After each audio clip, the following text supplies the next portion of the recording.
Bienvenidos, esto es Más de Cerca y arrancamos este jueves y atención, lo hacemos con muy buenas noticias.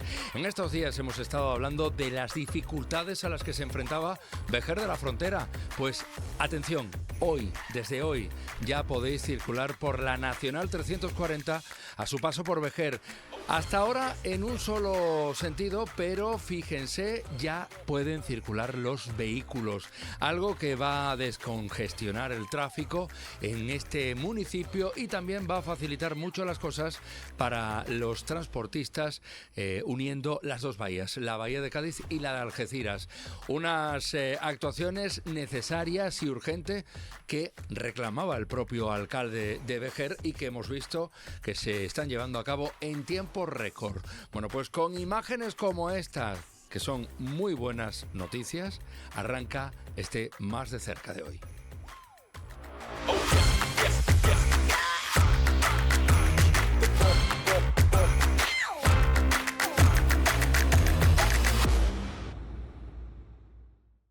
Atentos todos en casa porque seguramente de lo que vamos a hablar en algún momento alguno de vosotros lo ha podido sufrir o conoce a alguien que lo ha sufrido.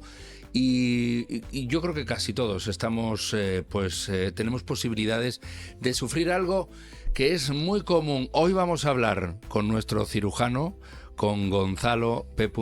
Martín. Vamos a hablar de apendicitis. ¿Qué palabra, qué miedo da eso? ¿Cuánta gente va a la playa y dices, ¿qué tienes ahí? Pues esta es mi cicatriz de la apendicitis. Es casi como el ombligo. Gonzalo, muy buenas. Muy buenas tardes de jueves, encantado de estar aquí un día más y vamos a hablar de dos temas muy interesantes, de dos urgencias médicas, quirúrgicas, médico-quirúrgicas, que probablemente son de las que más atendemos. Me ha hecho mucha gracia lo de la cicatriz del apéndice en la playa, porque creo que eso está cambiando, porque las nuevas generaciones ya, precisamente con la cirugía mínimamente invasiva que realizamos, en la playa no tiene que verse nada. Y oye, eso pues, hablaremos al final del programa, pues de las técnicas mínimamente invasivas y de que la cicatriz no se note para nada. Eso me interesa, porque es verdad que es muy común, es decir, cuando tú ves a alguien con esa cicatriz, apendicitis. Bueno, pues en este caso vamos a hablar del apéndice, vamos a hablar de la apendicitis. Hay mucha gente que se pregunta que para qué sirve el apéndice, yo te lo voy a preguntar también, pero en primer lugar, ¿qué es eso de la apendicitis y por qué se produce? Bueno, pues el apéndice, hoy estamos de carnaval, vamos a hablar en un tono más relajado del apéndice. Realmente el apéndice no sirve para prácticamente nada de manera documental. A ver, el apéndice es como un remanente que hay al final del colon, de una zona que se llama el ciego, donde comienza el colon, que está en el lado derecho, la fosa ilíaca derecha que llamamos. Y tiene una función, es como un dedito de guante que sale del inicio del colon, que tiene una función al inicio de la vida inmunológica, pero muy testimonial. No sirve para mucho más. Vale. Y se puede vivir perfectamente sin apéndice. ¿Y por qué se inflama? Pues el apéndice se inflama fundamentalmente por la oclusión de su luz. Es decir, si el apéndice es como un dedo de guante, imaginaros que se obstruye la luz del dedo de guante y al obstruirse produce que el retorno venoso y la llegada de sangre se vea comprometida, es decir, como que se infarta, se inflama y se pudre, y si se rompe y abre puede llegar a producir un vertido de material fecal o material purulento a la cavidad abdominal y producir lo que todo el mundo conoce como peritonitis. Peritonitis no es más que la inflamación del peritoneo, que es la bolsa que la recubre al exterior. A ver, yo sé que siempre tenemos poco tiempo, pero yo necesito que me expliques algunas cosas, como por ejemplo eso del punto de luz, ¿qué es? El punto de luz, el punto de luz, igual no me he expresado bien. La luz del apéndice, es decir, si el apéndice es como un dedo de guante, la luz del apéndice, es decir, su interior, se puede bloquear habitualmente por lo que llaman un fecalito, que es un trozo de caca, un trozo de hez, que se queda incrustado ahí, y al quedarse incrustado produce lo que explica una alteración en el riego, inflamación, y se muere y produce ese cuadro, ¿no? El cuadro de apendicitis. Fíjate. O sea que eso nos puede pasar a todos. Eso nos puede pasar a todos los que tenemos apéndice, por supuesto, y todos nacemos con apéndice.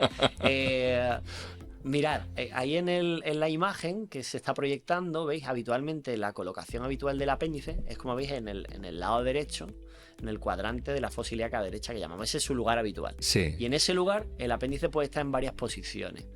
Hay una posición que habrá escuchado mucha gente del público, que es la posición retrocecal, que está como escondida. Sí. Que en esos casos los síntomas pueden ser menos floridos o más ocultos.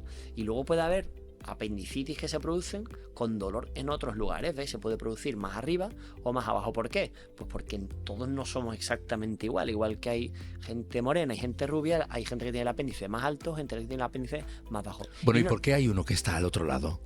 Normalmente, si se produce al otro lado, está dentro de un cuadro que llamamos situs inversus, que es, digamos que todo el contenido abdominal está rotado, está puesto en espejo. Eso es una patología o una variante de la normalidad que se llama situs inversus, pero ese es muy poco frecuente. ¿Eso podemos decir que es como una alteración o algo así? Sí, es una alteración embriológica. Eso es muy raro, eso es muy raro que no lo encontremos. O sea que normalmente el lado del apéndice para casi todo el mundo va a ser el mismo. Eso es. La altura puede variar. Y yo ahora te voy a hacer una pregunta clave, Sí. porque hay mucha gente que se la hace en casa. Sí. Y además es que escuchamos a mucha gente que le ocurre, ¿no? Sí. Que dice, fui a urgencias, no me detectaron la apendicitis. Me dijeron que eran gases, me dijeron que eso no tenía ninguna pues complicación, no era importante. Y casi llego a la peritonitis o tuve una peritonitis porque no me la detectaron a tiempo. ¿Tan difícil es detectar una apendicitis? Muy buena pregunta. ¿Difícil o no? Bueno, estamos hablando de medicina y en medicina no todo es exacto. Hay variantes. Hay variantes y luego hay lugares más especializados, menos especializados, como en todo. Entonces, habitualmente el cuadro típico de apendicitis es un dolor que empieza de forma difusa en el abdomen y con el transcurso de las horas se va a colocar en la fosa ilíaca derecha, en el punto que veis ahí, que llamamos punto de Marburg. Y ahí se va a hacer más intenso. Puede asociar falta de apetito, puede asociar náuseas, puede asociar fiebre. Habitualmente con ese cuadro se nos disparan las alarmas y pensamos en apendicitis, pero luego lo corroboramos con la exploración de un buen médico, con una analítica y una prueba de imagen. Hoy día es habitual también ecografía o escáner. Bien, pero luego hay variantes. Hay pacientes que no tienen un dolor tan intenso, que no está localizado en ese lugar o que no es tan típico, ¿no? Entonces, eso suele venir derivado de las diferentes posiciones que puede adoptar el apéndice, como hemos explicado antes, y de cómo cada uno responde. Hay pacientes, por ejemplo, que tienen comprometido el sistema de defensa, el sistema inmunológico, y que no va a reaccionar de una forma tan agresiva, o gente mayor que no tiene tan vital el sistema inmunológico y no va a ser tan evidente. En esos casos habitualmente, pues generalmente vamos a llegar al diagnóstico con las pruebas de imagen, con la ecografía y el TAC.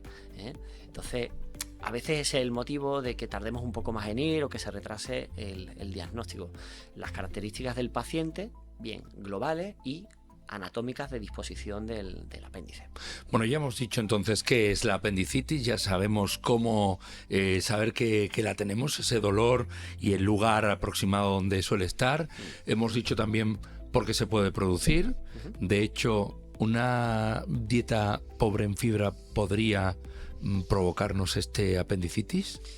Una dieta pobre en fibra podría provocarnos la apendicitis. Todo lo que sea, que las heces sean duras y estén retenidas durante mucho tiempo, puede producir esos fecalitos que se pueden impactar, como he dicho antes, en la base o en la luz del apéndice y producir una inflamación. Sí, eso es correcto. ¿Hay edad para la apendicitis o no? Normalmente es más frecuente en personas jóvenes, pero también ocurre en personas mayores. Y normalmente en personas mayores nos cuesta un poco más diagnosticarlo, pero habitualmente en un paciente joven, en el que tiene un dolor en fosa ilíaca derecha, es decir, a la altura del ombligo, en el lado derecho, un poquito más abajo. Normalmente la primera alarma que se enciende al médico es que puede ser una apendicitis, sin duda. Muy frecuente. Oye, y a ver, hemos hablado antes de la cicatriz. ¿Se puede tratar una apendicitis sin tener que pasar por quirófano o es obligatorio? Esa pregunta es muy buena. Pues mira, en el COVID descubrimos que hay, con un poco más de fuerza, que hay muchos pacientes que se puede tratar con antibióticos. Pero vimos que existen unas tasas de recurrencia que no son desdeñables y que además existen tumores apendiculares que pueden pasar inadvertidos. Es un porcentaje muy pequeño, muy pequeño, muy pequeño, pero existe. Por lo tanto, el tratamiento estándar todavía hoy día es la cirugía. Hay veces que cuando es una apendicitis que está muy evolucionada y está muy inflamado y el paciente está estable, se puede también tratar con antibióticos y ver la evolución. Pero habitualmente el mensaje tiene que ser claro para la audiencia: el tratamiento estándar y más resolutivo y rápido y efectivo y seguro es la cirugía. Y hoy día es la cirugía mínimamente invasiva.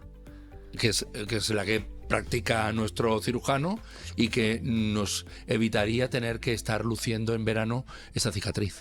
Por supuesto, a ver, hoy día el estándar de una apendicitis en el mundo que vivimos y con los recursos que tenemos es la cirugía laparoscópica. Y habitualmente la cirugía laparoscópica utilizamos 3 incisiones.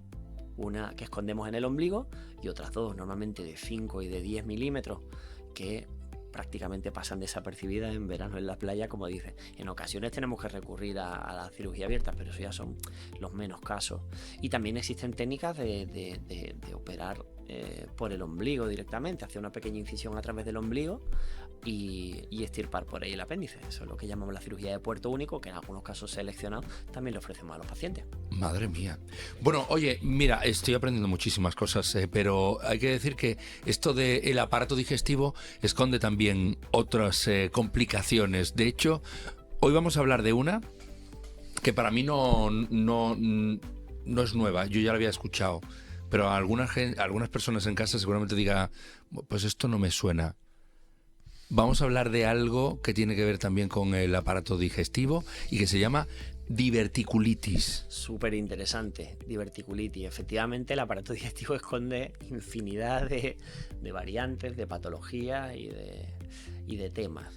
Diverticulitis súper frecuente, en la presencia de divertículos, ¿no? ¿Qué es eso de los divertículos? Los divertículos son como unos dedos de guante que salen de la pared del intestino grueso. ¿Y por qué salen esos dedos de guante? Pues normalmente por el envejecimiento, sí. Una forma que tiene el colon de envejecer.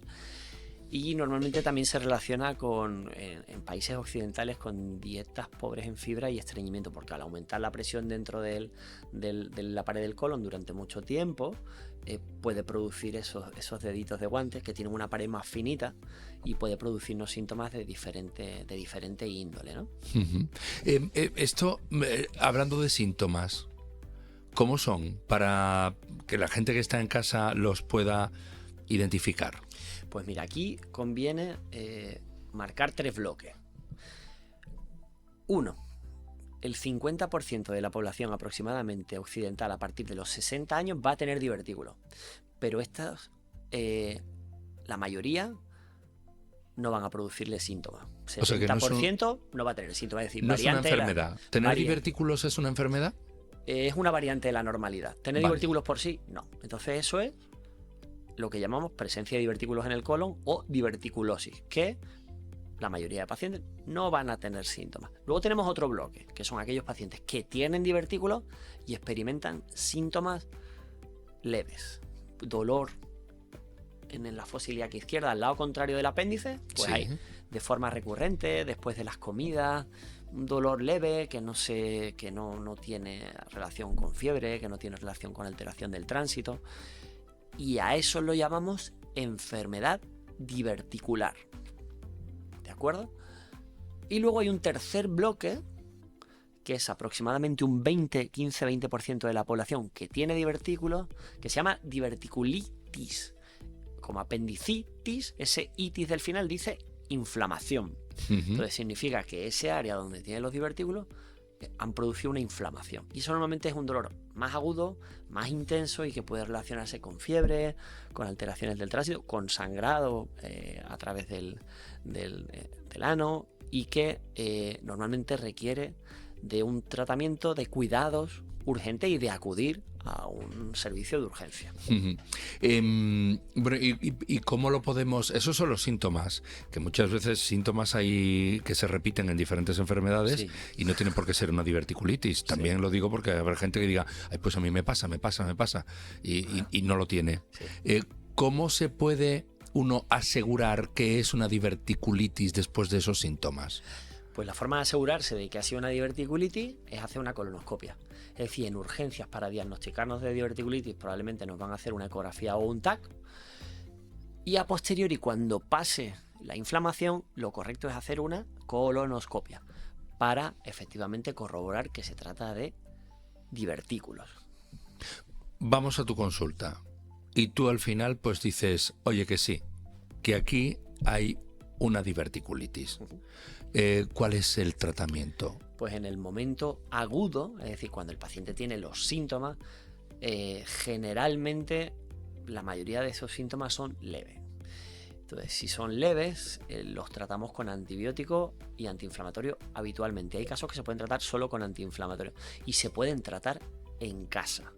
Cuando la enfermedad tiene una entidad de mayor categoría, es decir, que tenga mucha alteración analítica, mucha alteración clínica en los síntomas, que en las pruebas de imagen vemos que hay perforación o que hay una colección de pus, o que el paciente, como he dicho antes, la clínica hace que no pueda tratarse en casa, habitualmente los tratamos en el hospital con antibióticos intravenosos. Ese es el segundo escalón. Existe un tercer y un cuarto escalón, que sería, el tercer escalón sería el tratamiento invasivo no quirúrgico. Por ejemplo, hay pacientes que tienen bolsas de pus relacionadas con la diverticulitis y que el antibiótico y el antiinflamatorio no es suficiente. Y se pueden pinchar con radiología, con sedación, los pinchamos y los vaciamos y eso mejora y evita una cirugía urgente, el que es el cuarto escalón. ¿Una cirugía urgente qué significa? A ver. El cuarto escalón es cuando el paciente pues está inestable o tiene un dolor muy intenso, una irritación peritoneal que llamamos general, que en el TAC vemos signos de alarma como mucha cantidad de líquido libre, mucha cantidad de aire, y si cumple varios de estos requisitos pues tiene criterio de intervención quirúrgica urgente. Porque el paciente necesita que limpiemos la suciedad que hay en la cavidad abdominal procedente del colon donde existen los divertículos de manera urgente. Y habitualmente esta cirugía implica una resección del área enferma, que habitualmente es el colon izquierdo, y una limpieza de la cavidad abdominal. Y en muchos de estos casos nos vemos obligados a hacer una bolsa de forma temporal. ¿Por qué nos vemos obligados a hacer una bolsa de forma temporal en muchos casos? Porque sabemos que si la situación general del paciente está comprometida, es decir, digamos que tu cuerpo ha reaccionado de una forma muy agresiva a la inflamación o hay mucha contaminación, sobre todo fecal, en la cavidad abdominal, el cortar y hacer un empalme tiene muchas posibilidades de que fracase. Y sería infausto para el enfermo, después de pasar un cuadro así, arriesgarnos a hacer un empalme si las condiciones no son óptimas y que fracase porque lo vuelve a meter en una nueva espiral de inflamación y de infección que según el sustrato del enfermo puede ser posible que no lo supere, con lo cual estamos hablando de algo que puede ser muy leve pero que en algunos casos puede ser muy grave también. ¿Los divertículos y el cáncer de colon tienen alguna relación? En principio no hay ningún factor relacionado con los divertículos que predisponga al cáncer. Pero, ojo, hay que tener una cosa en cuenta. Cuando vamos a urgencia y tenemos una inflamación en la fosa ilíaca izquierda y nos hacen un escáner y en el escáner vemos ahí una inflamación que a veces ocluye y tal, en ocasiones nos hemos encontrado que al quitar piezas de pensando que es una diverticulitis, tiene una lesión maligna. Pero bueno, esos son los menos casos.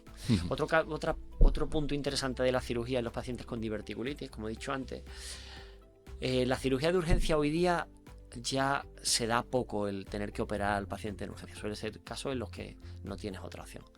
Pero hay otro núcleo de pacientes que son aquellos que tienen varios episodios de diverticulitis repetidos, o después de varios episodios el colon ha perdido su arquitectura normal y le produce dificultad para evacuar, o a veces se producen fístulas con otros órganos por la inflamación, y en esos casos al paciente le proponemos cirugía programada, es decir, quitar la zona de enferma del colon, habitualmente el colon izquierdo, y normalmente en eso la tasa de anastomosis o empalme, para que lo entienda el público, es muy alta, y además lo hacemos habitualmente por laparoscopia o por robot, también se puede hacer.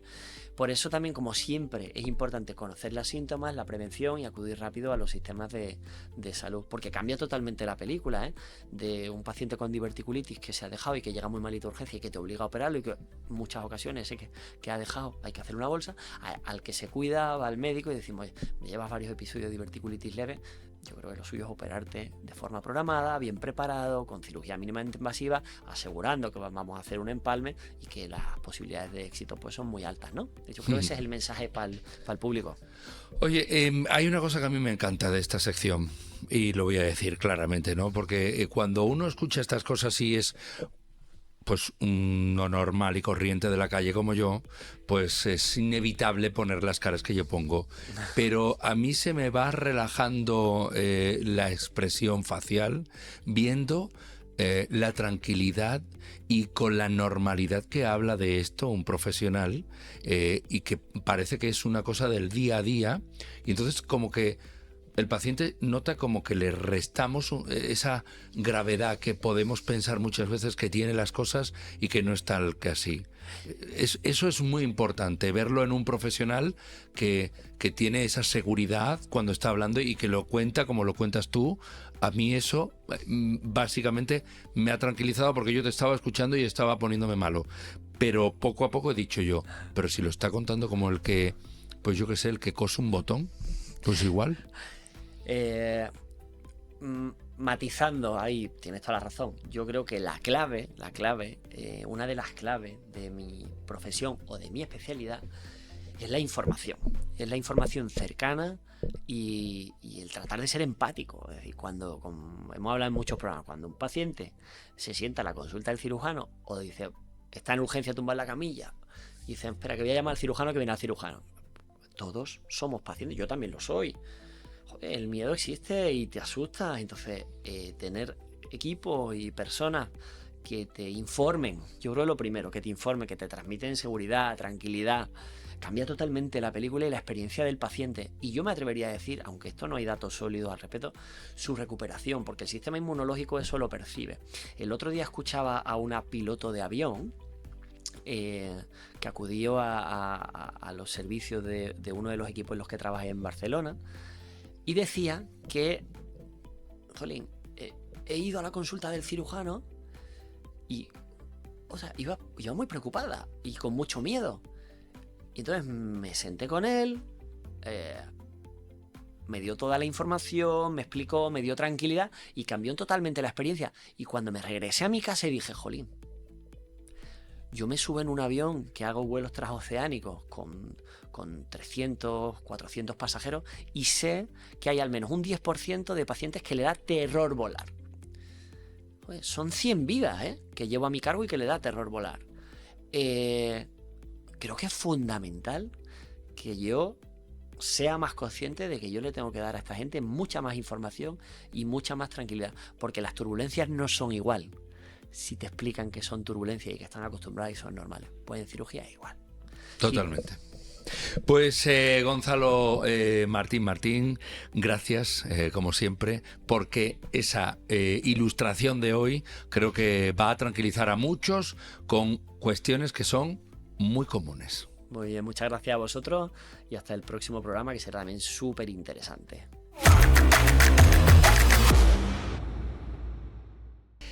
Atención, ha llegado el momento de ponernos manos en la masa. Vamos a cocinar, vamos a aprender a que nuestros platos sepan todavía mejor. Si creían que cocinan bien, prepárense, porque aquí les vamos a dar los trucos, las claves para que todavía los comensales en casa se sorprendan mucho más. Está con nosotros Paco Brenes, de la Asociación de los Borriquetes, de esos cocineros maravillosos. ¿Qué trabajazo hacéis de verdad los borriquetes?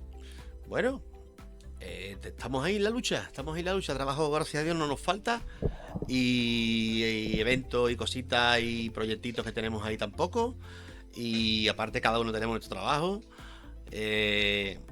parados no estamos. Algunos que los tenemos, algunos amigos que se han puesto en contacto con nosotros también, que los tenemos ahí un poquito estancados ahí porque estamos cerrando algunas cositas, pero que no nos olvidamos de ellos y que en breve estaremos en contacto con ellos y ya avisáis, ya pondremos aquí en conocimiento de la audiencia los proyectos que tenemos en un futuro. Cuando tú quieras, que nosotros estamos deseosos de Lo sé, conocer lo sé. los proyectos de los borriquetes, que siempre es un placer. Fíjate que yo con los borriquetes he aprendido mucho en todo este Ajá. tiempo, porque había cosas, elementos que yo no sabía ni siquiera que eran comestibles. Y las he descubierto con esta asociación, con la Asociación de los Borriquetes. Entonces, yo he pensado que hoy le podemos dar un plus a nuestros platos en casa, para que nos creamos un poquito chef.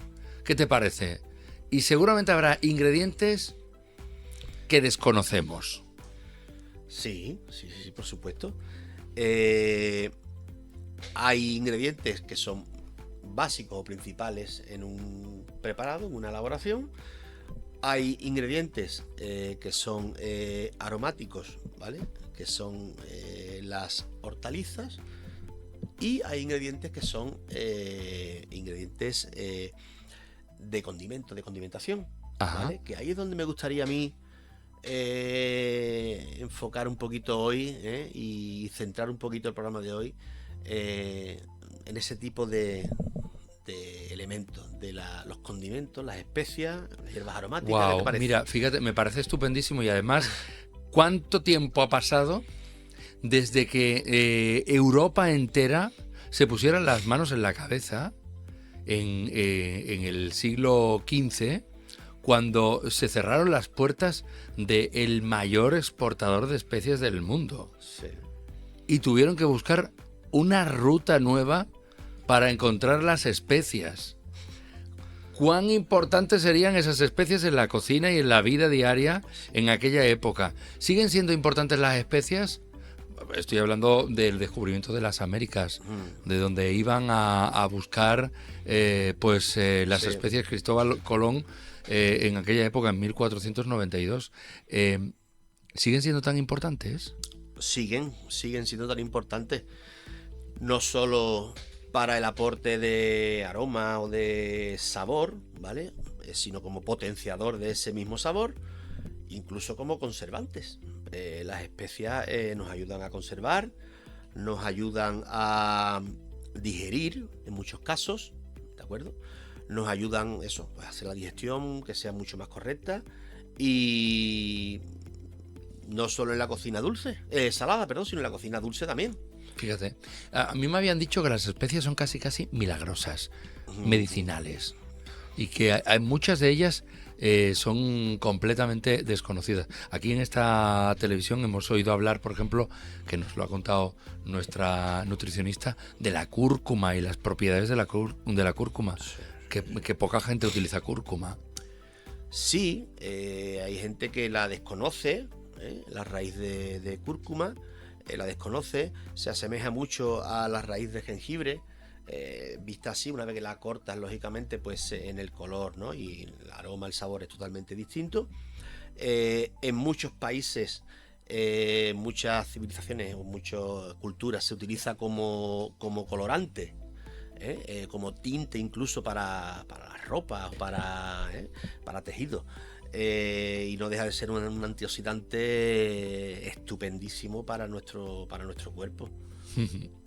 Hoy, ¿de qué me vas a hablar? ¿De qué elementos? A ver, has hablado de los condimentos. Sí, bueno, en este caso, pues bueno, podemos hablar de algunas especias en concreto, que nos ayuden a potenciar sabores de pescados, hortalizas, carnes, por ejemplo, y eso, y nos aporten un toquecito distinto, y como decías tú al principio del programa, que nos hagan sentir un poquito más, que crezcamos un poco en esa cocina. Y muchas veces no nos atrevemos a dar el paso, no sé si echándole este poquito de esta especia, no sé si echándole un poquito de comino, no sé si echándole un poquito, estará mejor, me voy a equivocar, va a gustar. Que no tengamos miedo de probar que usemos las especias, y que tengamos siempre en la despensa algunas especias esenciales que nos van a ayudar.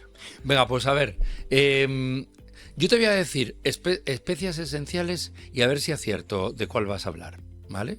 Tú lo tienes ahí apuntado. Sí. Pimienta negra.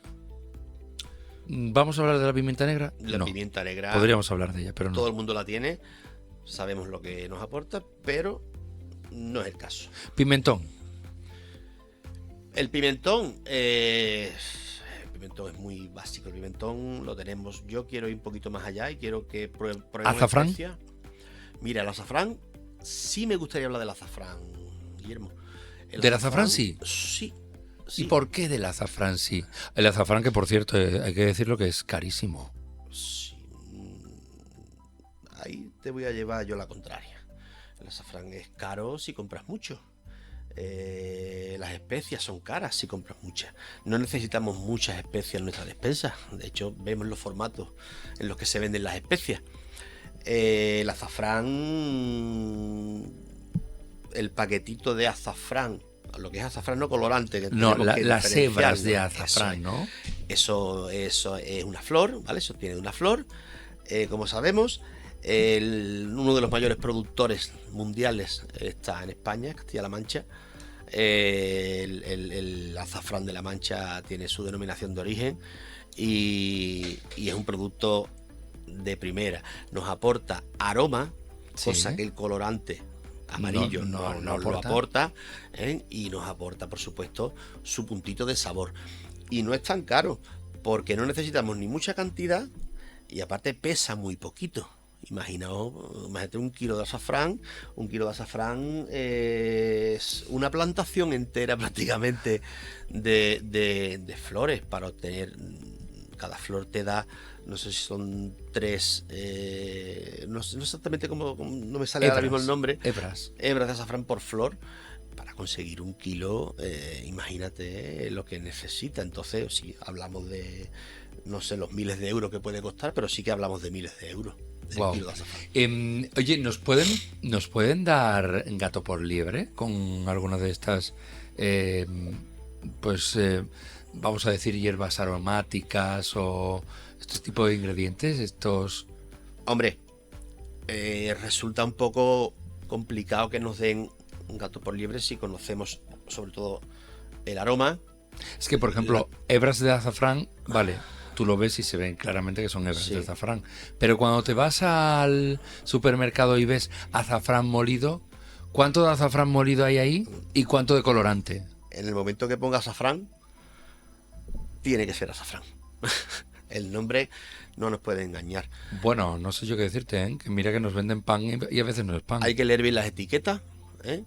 Azafrán es un ingrediente. A ti no te pueden decir, te digo yo, 50% azafrán Antonio. y 50% colorante. Tiene que venir muy especificado.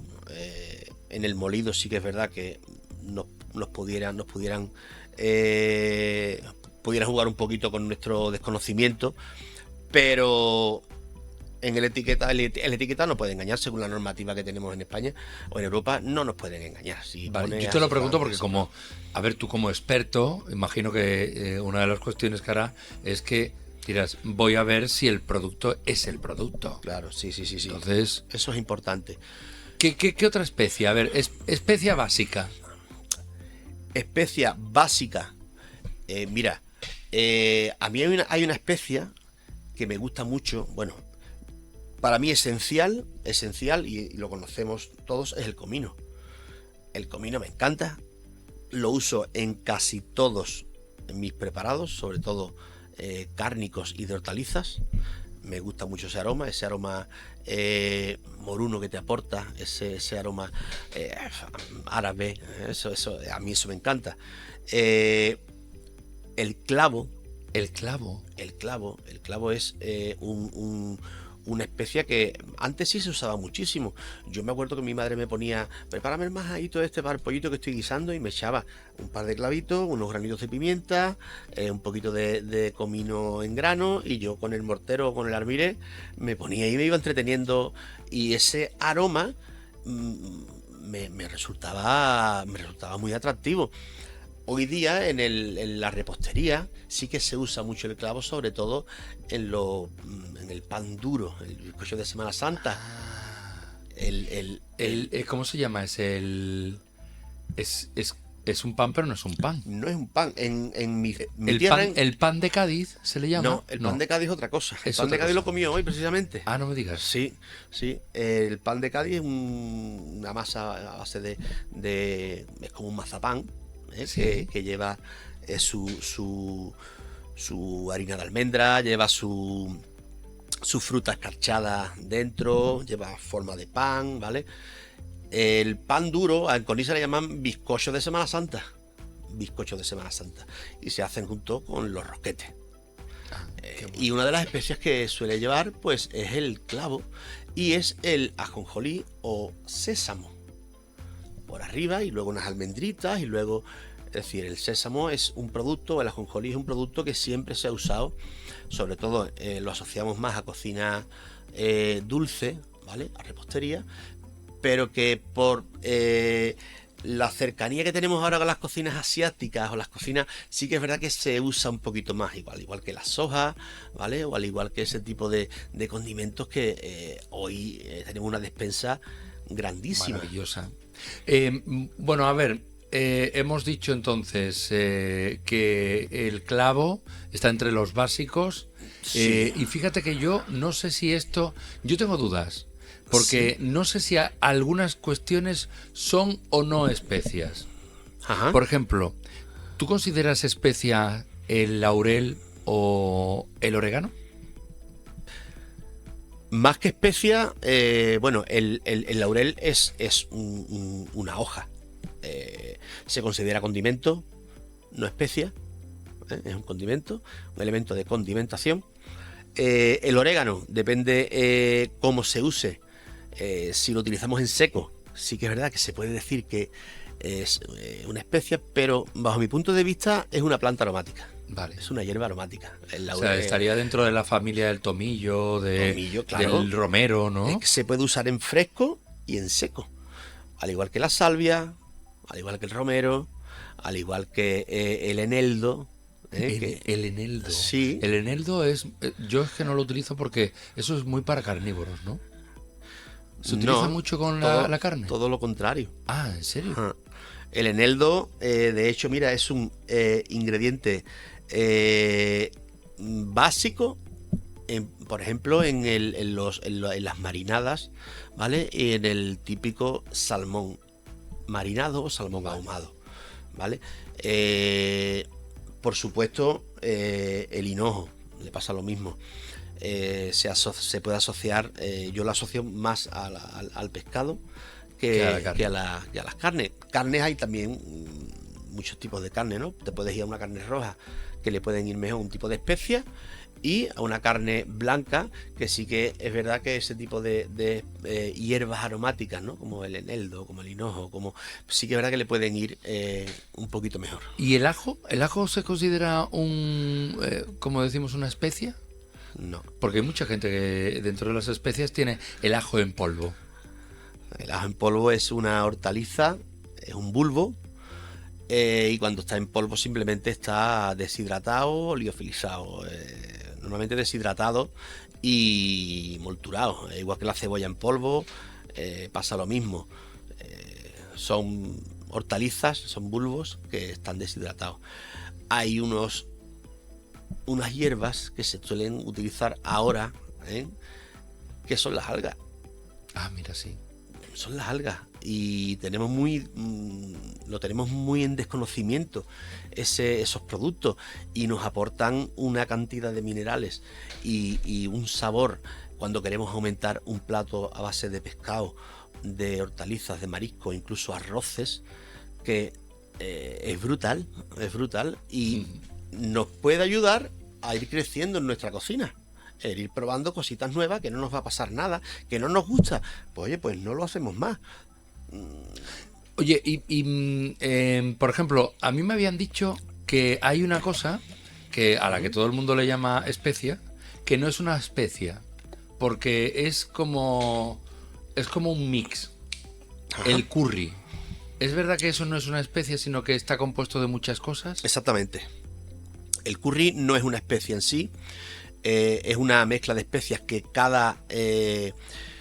no te voy a decir cada zona, cada cocinero, sobre todo en la parte de Asia, Oriente Medio, zona de la India, Tailandia o en la zona pakistaní y demás, sí, para ser cocinero tienes que saber elaborar esa mezcla de especias, ese curry, ¿de acuerdo? Y saber mezclar ese tipo de especias, pues es complicado. Las especias tienen una maduración, ¿vale? El caso de la pimienta lo vemos perfectamente. La pimienta negra, blanca y verde es la misma especia en distintos estados de maduración. ¿Qué me dices? Claro, la pimienta... Bueno, ¿y la pimienta roja? ¿No la pimienta roja es otro tipo de especia. Ah, vale. Ahí no está dentro del proceso madurativo, sino es otra. Eso es igual que la pimienta de Jamaica o la pimienta de Sichuan o la pimienta de cayena, ¿vale? Que no es una guindilla en sí, ¿no? Una pimienta se llama pimienta de cayena. Qué curioso. Oye, para la gente que está en casa, que ya tenemos el último minuto, ¿cuándo hay que poner la especia en un plato? Porque claro, digo yo que eso será importante. Sí, sí que es importante, sí que es importante. Mira, si lo que queremos es infusionar esa especia dentro de un estofado o un guiso que lleve caldo, agua o, ¿vale?, un líquido, se debe echar al principio, ¿vale?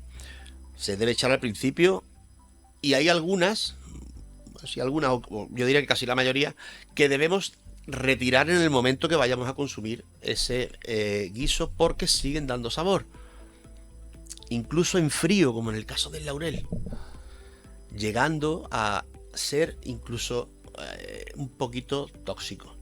No nos vamos a poner malos, pero sí que es verdad que no nos aportaría ya nada bueno el que camufláramos el sabor del elemento principal con una hierba o una especia, ¿vale? En el caso del laurel o hay se suelen utilizar también en muchos caldos y en muchos, pues, los ramilletes guarnecidos, ¿no? Que se hacen unos ramilletes con laurel, con tomillo, con romero, se hace un atadillo. Se pone al principio, pero se retira. Exactamente. Y si no es infusionarla, entonces ¿cuándo? Exactamente, termino.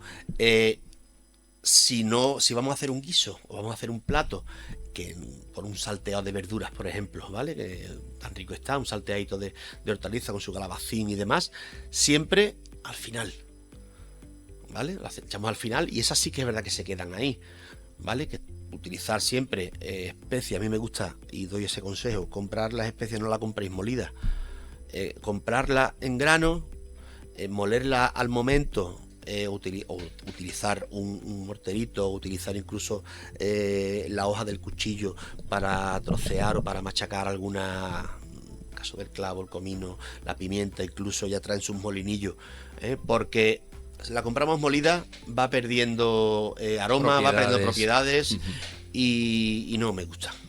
No me gusta utilizarla. Me encanta, así. porque si lo dice Paco Brenes, que no le gusta, por algo será. Así que, Paco Brenes, muchísimas gracias. Sí, me gustaría antes de terminar. A ver. ¿Vale? Es un minutito solo. Cuéntamelo. Mira, hay una especia que me encanta y que es muy poco conocida, sobre todo para la cocina dulce como el arroz con leche, que es el anís estrellado y el cardamomo. ¿Vale? Que ya otro día hablamos, si quieres, más específicamente de ella. El anís estrellado aporta unos aromas brutales a los platos, sobre todo al arroz con leche y a la carne. Pues mira, te voy a pedir que en otro programa hablemos específicamente de eso. Amplio y tendido. Perfecto. Pues muchísimas gracias, Paco Brenes. A ustedes siempre.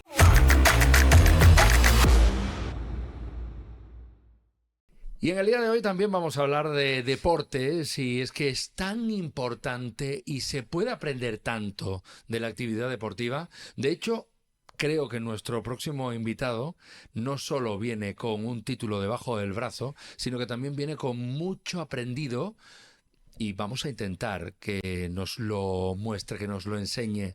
Hoy hablamos con todo un campeón, atención, de la Liga JK, que le llaman, y él se llama Héctor Jiménez. Sí, ¿Qué tal? ¿Cómo estás?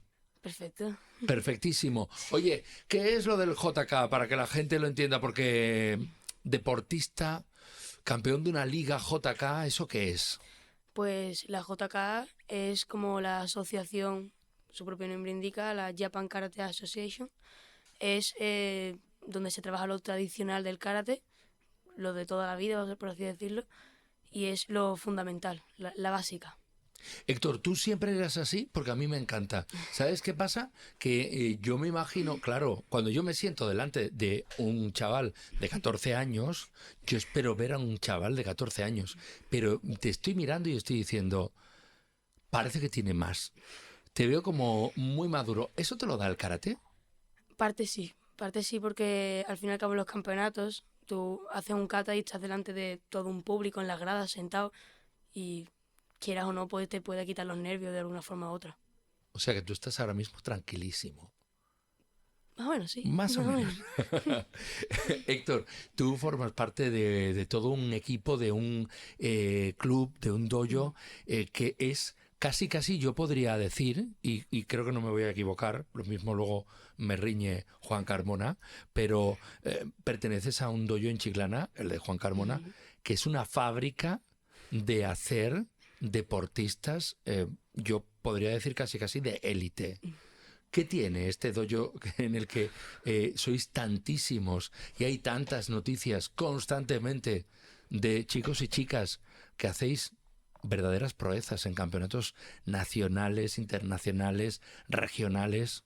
Pues yo creo que lo que tiene el dojo es el sensei, el, el corazón, lo primero, lo que te enseña desde el principio. ¿Tiene que ver mucho el corazón? A ver, porque yo tengo entendido, hombre, el karate tiene mucho de físico, ¿no? ¿O tiene más de mental y de sentimiento? Yo diría que ambas partes. Porque es verdad que en el karate no es todo lo que tú haces en el campeonato, el kata, el combate. También hay el escoger ese kata, es pensarlo, meditarlo, hablarlo con el sensei en este caso. El campeonato, los nervios, hay que saber templarlo. Las charlas con el entrenador antes de participar. Yo lo dejo en un ámbar, sí. Me encanta. Bueno, tú has estado entonces en Santander a principios de febrero. Sí. Ahí te enfrentabas a esta prueba final de la Liga JK, en la que has terminado siendo campeón de España a los 14 años. Esto es una locura. ¿Cuánto tiempo llevas tú practicando el karate? Pues yo llevo desde los 4 añitos. ¿Qué me dices? Pero escúchame, si a los 4 años hay niños que están casi empezando a andar. Pues yo empecé a los 4. Empecé no era karate, era Budo Kids, como una Sí. iniciación al karate. Empecé karate, por así decirlo, a los 6 años. Bueno, muchísimo más mayor, sí. Héctor, ¿y qué te llevó a ti al karate? ¿Qué fue lo que te atrae? ¿Qué es lo que te atrajo? Es curioso, porque yo de pequeño solía ver un montón de películas de las típicas películas antiguas, de Jackie Chan, el Kung Fu, el karate, y yo me las veía muchas con mi padre, todos los días, por así decirlo. Y un día, dando una vuelta con él, pues pasamos por enfrente del dojo donde yo empecé. Y me dice mi padre, mira Héctor, aquí es donde hacen karate. Y claro, yo me imaginaba las películas, luego como la gente volaba, pegaba las patadas esas. Y digo, mira, pues vamos a probar. Probé, me gustó y ya, pues no le he dejado, he continuado. Oye, una de las cosas que a mí más me sorprende de las artes marciales en general es la flexibilidad que hay que tener. Sí. Porque tú llegas con tu pierna arriba del todo. Sí, yo llevo con mi pierna arriba de mi cabeza, sí. Wow. ¿Eso lo puede conseguir cualquiera? ¿Eso es cuestión de entrenamiento? ¿O hay que tener unas cualidades especiales? Yo diría que todo es entrenamiento. Tú si te pones, lo entrenas, haces apertura, flexibilidad y lo practicas, yo creo que no es especial difícil. Bueno, tú es que eres muy joven, pero yo el karate pues lo recuerdo de muchas películas, incluso El karate fue protagonista de anuncios, de publicidad. Cualquier cosa se anunciaba con karate. Era increíble. Y hoy en día, ¿tú crees que el karate tiene el mismo gancho que tenía antiguamente? Cuando tú eras pequeñito, con 3 4 años y veías esas películas de Jackie Chan. Yo diría que no. Yo diría que, por lo menos lo que yo veía en las películas era que todo el mundo veía a uno haciendo karate y era como, wow, karate, y se apuntaba. Actualmente no. Actualmente tú ves a alguien haciendo karate y dices, la mayoría te diría, ah, mira, qué fácil, yo también lo puedo hacer. Y tú te quedas como diciendo, bueno, vale, lo siento. Bueno, a mí no me parece nada fácil. A ver, tiene mucho de coordinación, tiene mucho de flexibilidad, tiene mucho de fuerza también. Y tiene mucho, fíjate lo que te voy a decir, tiene mucho de garganta. Porque yo no he oído a nadie gritar más. Bueno, sí, en la esgrima también gritan. Pero no he escuchado a nadie gritar tan fuerte como un karateca cuando está realizando sus ejercicios. Eso se enseña también. No del todo. Lo que se escucha es el kiai, que es como un golpe de fuerza, como en ese movimiento que tú lanzas todo lo que tienes, te lo dejas todo ahí y das ese grito, ese chillo kiai. Vale, así explicado está muy bien. Pero claro, lo mejor es verlo, ¿no? Entonces, no sé si hay algún movimiento que tú puedas hacer que sea solo de brazos, que sin lanzarme el micrófono a la cara, puedas hacer aquí un kiai para que la gente lo vea. Es difícil, es difícil. A ver, ¿cómo? Se puede intentar, porque es como cada uno tiene el suyo. No es algo Sí. que te dicen, mira, tienes que decir kiai o kiai. No, es como cada uno tiene su propio grito de aquí voy a meter más fuerza, pues ¡pah! O ¡ay! Hay ¿Y cómo es el tuyo? diferentes. Pero quiero que lo hagas de verdad. eh, me veía raro, pero ¡ey! Algo así. Me encanta. No sé. Oye, me encanta. ¿Tienes algún, vamos a decirle, no sé, maestro o alguien en quien te fijes y digas, quiero llegar a ser como? Pues mira, yo de pequeño, la verdad es que siempre veía a Bruce Lee. Yo siempre veía a Bruce Lee y yo decía, yo quiero ser como Bruce Lee. Tengo una figura en mi casa y yo lo veía, quiero ser como Bruce Lee. Quiero ser como Bruce Lee. Y no he vuelto a pensar en quién puedo llegar a ser, pero siempre es verdad que lo miro y digo, quiero ser como Bruce Lee. Siempre. Bueno, pues vas en el camino. Porque, a ver, después de este campeonato de la Liga, después de ser campeón de la Liga JK, ¿qué viene después?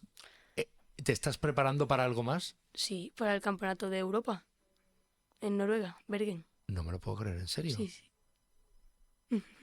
Con 14 años, Europa, campeonato de Europa de karate, donde van las figuras más destacadas de todo el continente. ¿Esto tú lo ves como un juego, como un sueño? ¿Esto cómo lo ves tú? Pues yo parte como un sueño, porque yo es verdad que yo llevo en el karate muchos años y llevo compitiendo también muchos años. Y yo siempre le decía a mi padre, papá, yo quiero viajar. Quiero llegar al momento en el que vayamos a un campeonato y tengamos que coger un avión. Que tengamos que irnos fuera de España, que vayamos a un curso internacional y nos vayamos y cojamos un avión. Y me acuerdo que el primer avión que cogimos fue para un curso también de la JK. Y cuando yo me subí al avión, lo que le dije a mi padre fue, papá, lo hemos conseguido. Vamos a coger un avión por el karate.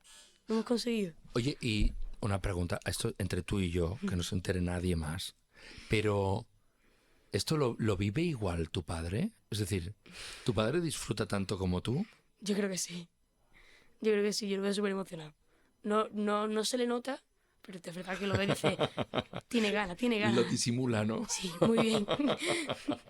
Oye, enhorabuena, porque no solo por lo que consigues deportivamente hablando, sino por cómo te muestras, porque me parece muy importante. Y creo que esto es una de las cuestiones que tiene deportes como, por ejemplo, muchos, la mayoría, yo diría que todos los deportes de contacto, que lamentablemente la sociedad los ve un poquito regular y a mí me parece que dotan al ser humano de unas capacidades extraordinarias más allá de lo físico, como nos estás demostrando por la manera que tienes de expresarte, por la manera que tienes de hablar en esta entrevista. Así que enhorabuena y yo espero poderte entrevistar después de tu paso por ese campeonato europeo y que me digas que subiste al escalón más alto del podio. Estupendo. Yo también espero estar aquí.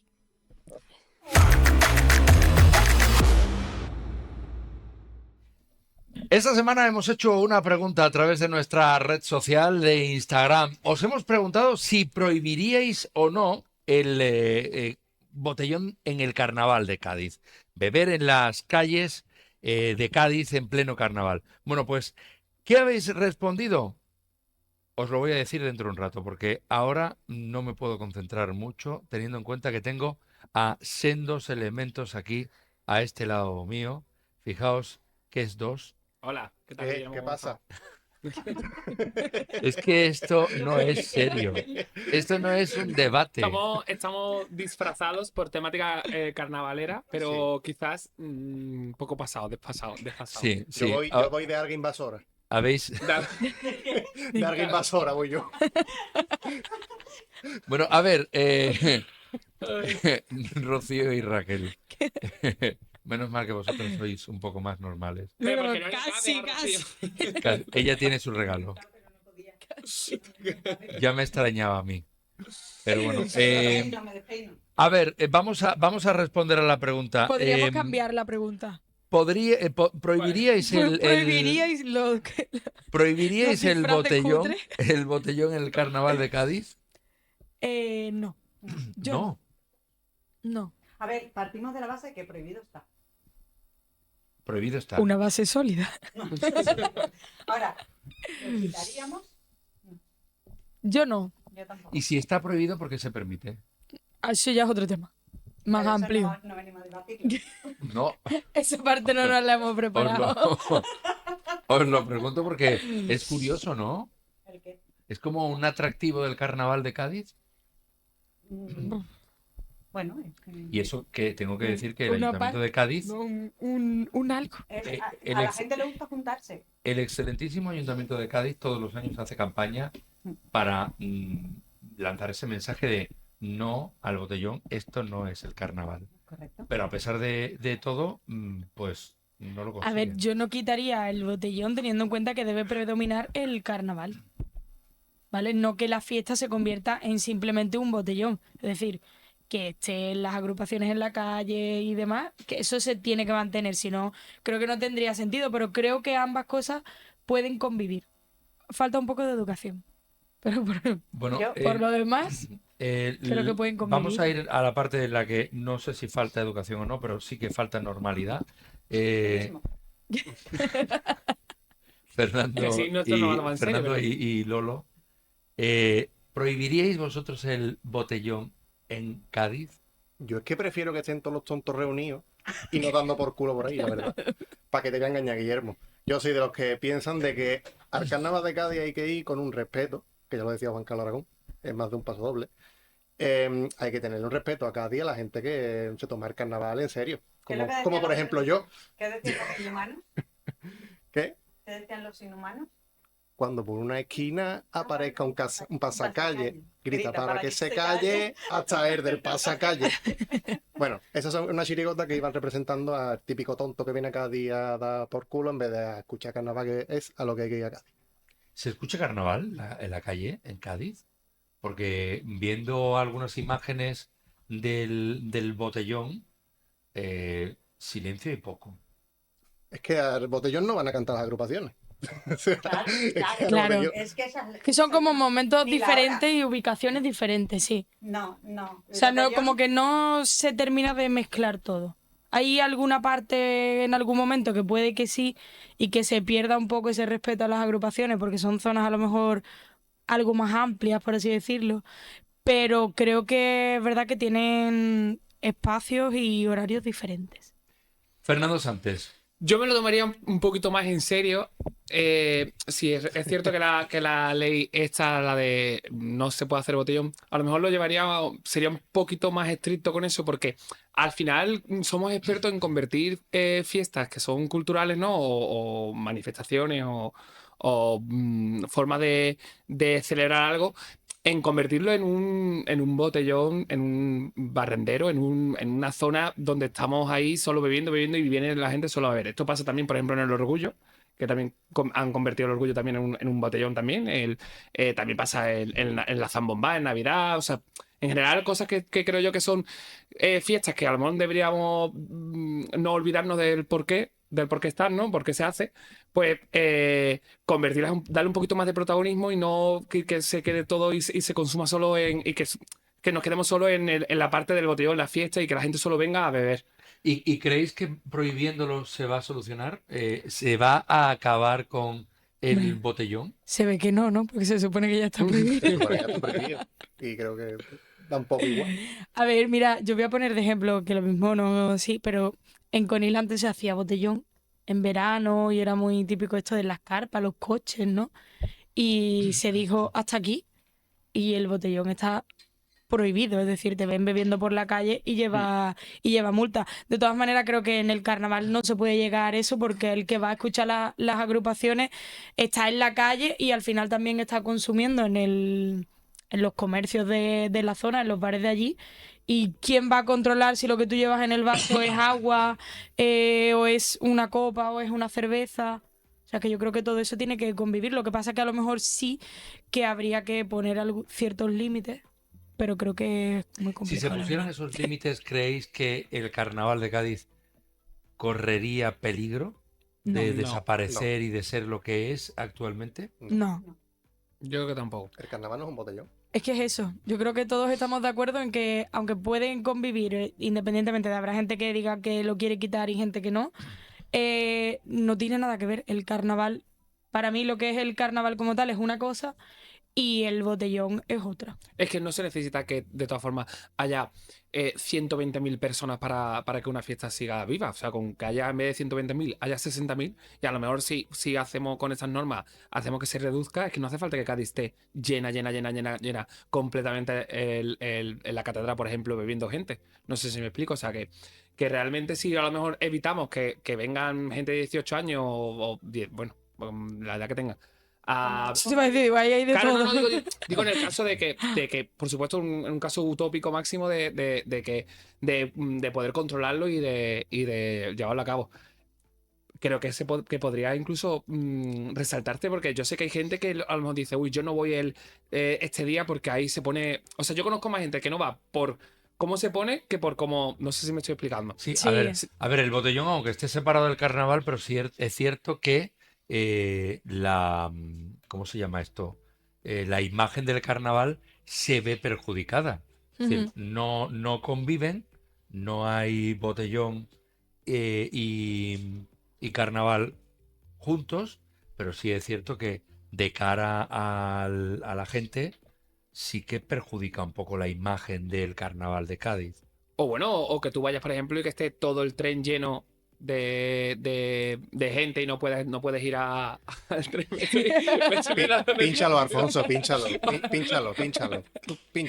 Mira, Parece que ha venido una levantera. Que todavía no sepa ponerse un micrófono, me parece increíble. Así. Ay, a ver, mira. No, póntelo tú, no, si te lo tienes que poner tú. si yo hasta el micro de mano se lo tengo que encender. Madre mía. Ay, Pocas bueno, veces. que eso, es que me ha desconcentrado Rocío. Dice así y se lo... Es que, vamos, mira, a ver, No me la siento gente, nunca. la gente en A ver, pero casa, la gente en ahora casa, sí, ¿no? le tengo que decir que No me aquí siento bien en nunca. televisión somos muy de mostrar lo que pasa, nos da igual, pero a veces intentamos hacer las cosas, pues, disimuladamente, ¿no? Y en el momento en el que se intenta hacer disimuladamente, es más, No sale. es más complicado. Es cuando Rocío se pone el micro al revés. Pero es que yo estaba intentando que me miraran ellos para decirme si era boca arriba o boca abajo y no me miraban. Y yo te he dicho al revés. Y me han enfilado, me han Bueno, pinchado. a ver, sigue, Fernando. Pues eso, de que también creo que es bastante negativo el ver el que ir a Cádiz se hace imposible a nivel de los trenes o las colas enormes y tal, y a lo mejor son, perdón por si parezco un hombre mayor de 80 años, pero a lo mejor Lo son niñatillos con... Y no sé, no soy yo muy fan de eso, la verdad, pero perdón, soy un abuelo de 80 años. Vamos a no ver, sé. yo no puedo hablar de prohibir un botellón con esto, con eso en la cabeza y con ese disfraz. Es que no puedo. Claro. ¿Tú qué opinas, Lolo? Que quiero saber tu opinión, que tú eres más carnavalero que yo, porque es que yo literalmente no estoy Vas al pensándolo. carnaval a eso de fiesta. Mi No, opinión no. es esa, mi opinión es que es que no es pedirle a las autoridades que regulen nada, es pedirle a la gente que tenga un poco de civismo. Es que claro, el problema es cuando viene tantísima gente, cómo gestionas tú, sobre todo la basura y bueno, el problema que viene generado por que la gente beba mucho alcohol, pero vamos, todo el mundo bebe alcohol. Las agrupaciones se llevan todos los días súper ciegos, la verdad, y en parte es parte del carnaval. Pero claro, en el momento en el que ya supone un problema a nivel de residuos y a nivel de que la gente se coja una cogorza monumental, pues, El Pero bueno, problema es De dónde está residuos el y de límite. seguridad también. sí. Pero el problema es dónde está el límite.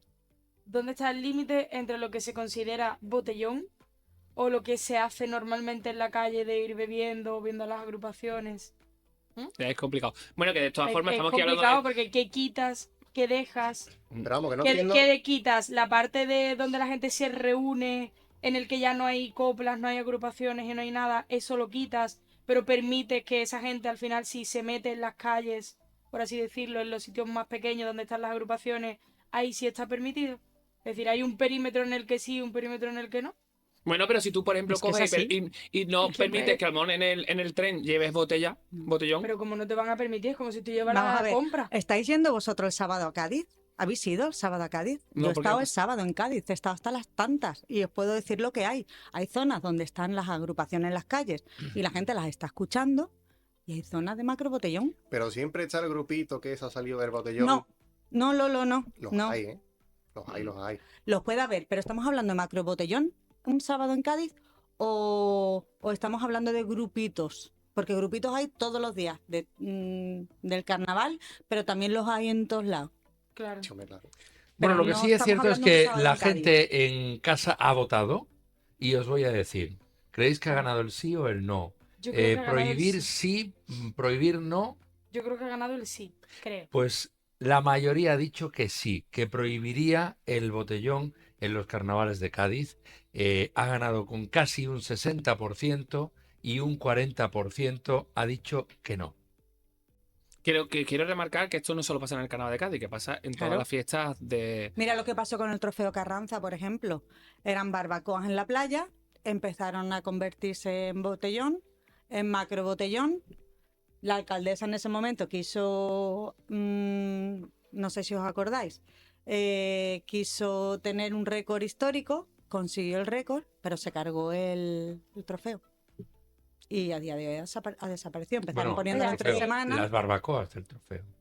Bueno, Mm. pero, que el problema al pero final ponerle es el que trofeo. Perdió el encanto. Todo. Lo pasó en 3 semanas hasta que ya desapareció. Mm. el problema es cuando nos dan la mano y cogemos el brazo. Que eso pasa muchas veces, porque es que se puede extrapolar en Cádiz, se puede llevar a diferentes localidades que A ha pasado todo. lo mismo. En Conil se hacía la Virgen del Carmen, que era todo el mundo en la playa, se quedaban a dormir, O el Colorado, empezó en el botellones, Cotlán. uno otro, ya era fiesta en la playa, mucha basura, mucho tal, se acabó quitando y ahora se ha vuelto a recuperar controlando muchísimo el tema de botellón, es decir, te permiten el tema de barbacoa estar comiendo y tomándote algo, pero no permiten grupos, por ejemplo, que vayan única y exclusivamente con botellas y demás, pero claro, estamos hablando de un espacio limitado en la playa.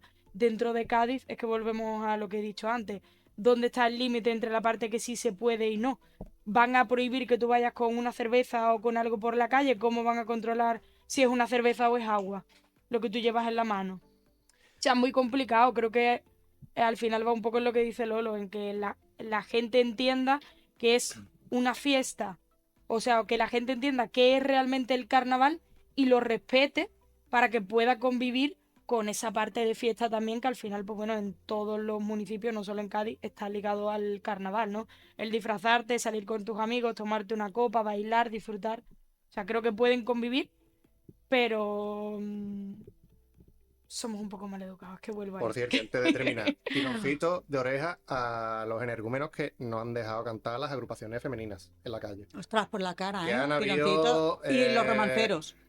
Ha habido problemillas y que hay que respetar, que el carnaval se trata de eso. Al final es eso, ¿Ves es cómo es que hay respeto. Hay que respetar, sobra. esa es la frase. Y vosotros en casa, si no habéis votado, pues en este vídeo que estáis viendo podéis comentar y dejar vuestra opinión. ¿Creéis que hay que eliminar, prohibir el botellón en el Carnaval de Cádiz? Y lamentablemente te tengo que decir que ha llegado el momento de poner un punto y seguido, porque hoy acabamos ya este programa, más de cerca, no tenemos más tiempo, eso sí, después de haber repasado tantísimas cosas, trucos de cocina, también ese debate importantísimo sobre el carnaval y el botellón en Cádiz, y también pues hemos conocido a todo un deportista que está triunfando en el karate. Bueno, muchas cosas, consejos también y cosas interesantes con nuestro cirujano que habéis podido ver y que ya lo tenéis en las redes sociales. Ya podéis compartir, reaccionar o comentar cualquiera de estos contenidos. Y mañana tenéis más, no os lo perdáis. Os espero aquí en Más de Cerca mañana con muchísimas más cositas.